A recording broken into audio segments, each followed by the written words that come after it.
We're here with Rogerio Oliveira. He is the president of the Brascom board and also president of the board of Resource IT Solutions, a very interesting company based here in Sao Paulo. And the history of Rogerio is quite interesting. He's been was leader at IBM for many, many years, over 39-year career with IBM, capped with the role of president of IBM Latin America. And the thing that I think is interesting about your experience, Rogerio, is where the CIO has come over the last several decades to where he or she is today on the type of requirements they're living with. A great deal of pressure for them to become more efficient, to do more with less. We hear a lot about that, to understand how to use shared architectures around cloud and things like that. As you think about these people, a lot of them you know, how do they keep themselves viable as a CIO? How do they solve all these problems? I know there isn't a magic bullet, but what are some of the bigger trends you're seeing to help the CIOs do their job? Yeah, that's an interesting question. If you go back these 20 years or more, you will see that in the beginning of this industry, you know, the role of the CIO was extremely more related to the, I would say, the automation of some back offices. And with that, I think the importance of these gentlemen within the organization was not quite impressive.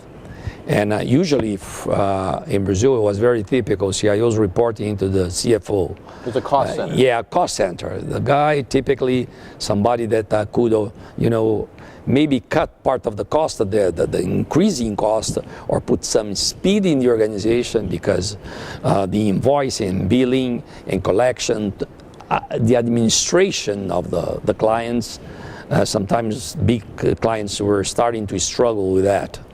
Banks were, I think, the first to realize the importance of IT because they need it dramatically, given the importance of the volume.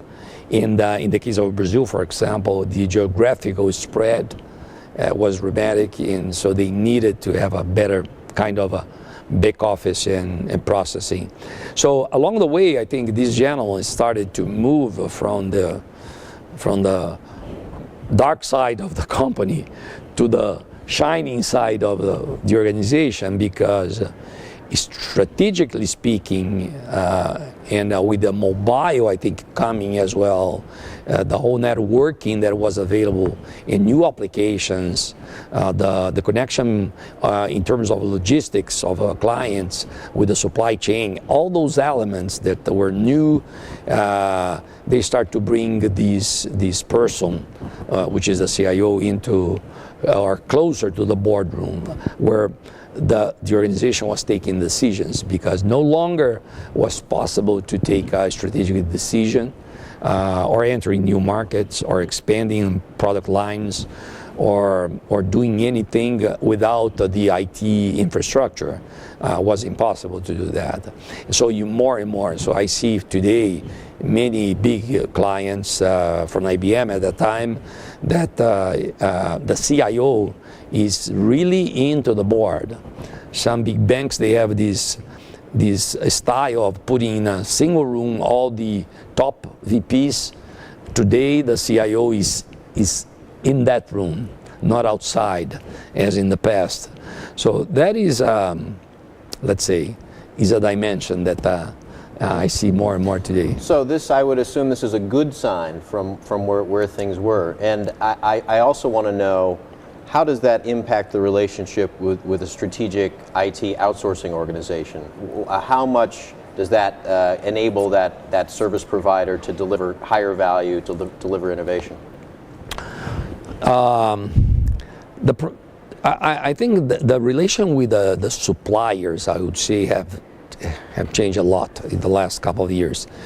First, because clients can no longer have internally this huge amount of people in IT with a very volatile kind of profiles that you need, and the complexity of maintaining these people in training within the organization. So they started to buy. So you see along these, at least the last 10 years, a dramatic move from doing internally to buying these from the outside. Very recently, it's very interesting to see that the new methodologies and new processes that the customers are trying to implement, that they are moving into the suppliers as well. So you see a lot of buyers trying to train and prepare suppliers to be at the same level. First, the approach was more a body shop kind of approach, where you just give people and they manage the people. So the whole burden of being inefficient is within the buyer. Today, the pressure of the budgets in the big clients, they are trying to move that risk into the suppliers. But to do that, they need to train, to define very properly what kind of request and what kind of support they need in order to have a price, and having these suppliers taking the risk of doing a project end to end.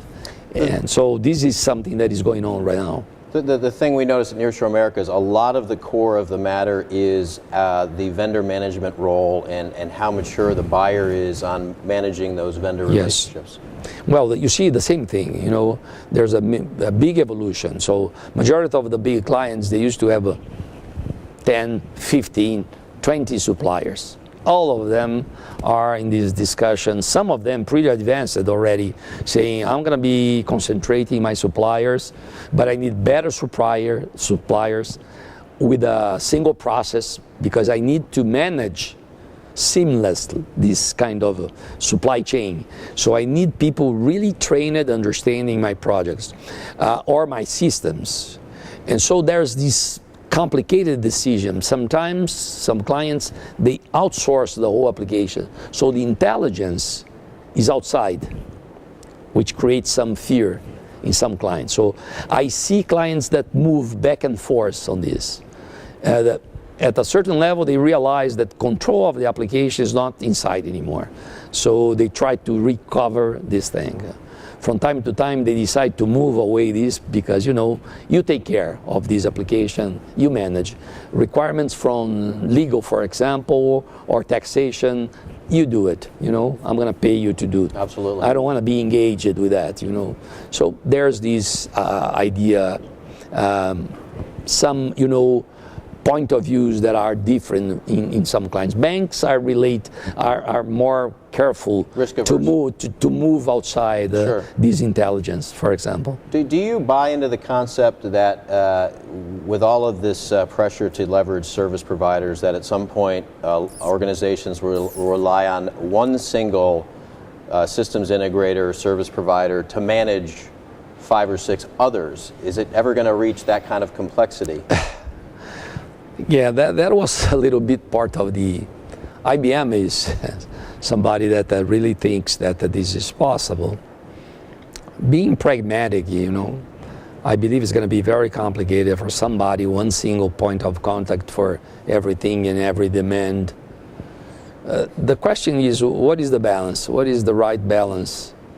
Maybe if you can specialize some of your demands, and you have different natures in application. If you take a bank, let's take a bank for example, they have a tremendous demand for support in their core systems. You know, something that is very structural. It has a particular type of demand. They are using, for example, methodology and technologies like a COBOL and those things. So they need one supplier for that.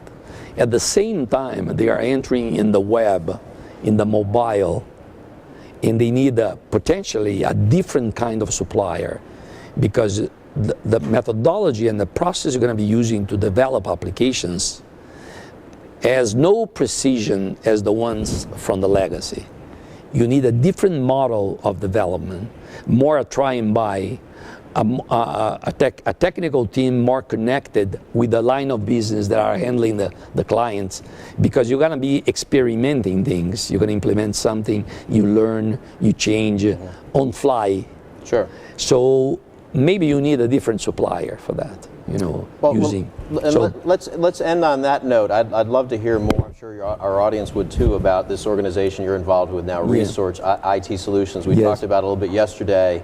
Sounds like some very specialized types of applications for vertical.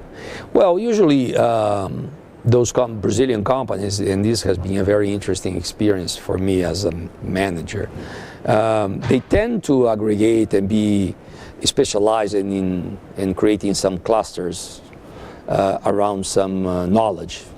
In the particular case of this company, they have been very good traditionally in the credit card processing. So, because it's a very specialized industry, you need to understand everything from the issuer, the acquirer, you know, the processing entity, and you have the big flags like a Visa and MasterCard. You have packages like a Vision Plus, for example.